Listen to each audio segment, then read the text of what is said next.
চলো আমরা পুকুর থেকে মাছ ধরে এনে বিড়ালটাকে জ্যান্ত মাছ দিলাম। বিড়ালটা জ্যান্ত মাছ নিয়েই পালালো। আচ্ছা আচ্ছা আচ্ছা নিয়েই পালিয়ে গেছে। ওখানে খাচ্ছে, দূরে গিয়ে খাচ্ছে, ওই পালাচ্ছে।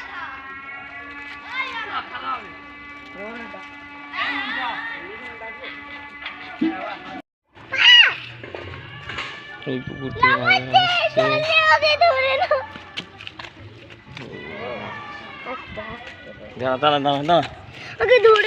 জলে ছেড়ে দাও। না জলে ছাড়বো না, এই জলেই ছাড়বো।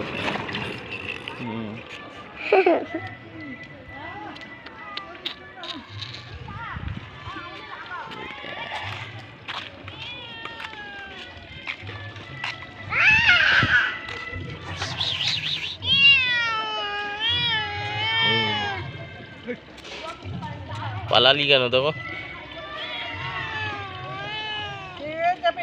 হ্যাঁ তখন পালিয়ে গেছিল। মাছ খেয়েছো? হ্যাঁ টেস্ট আছে? বলছে হ্যাঁ।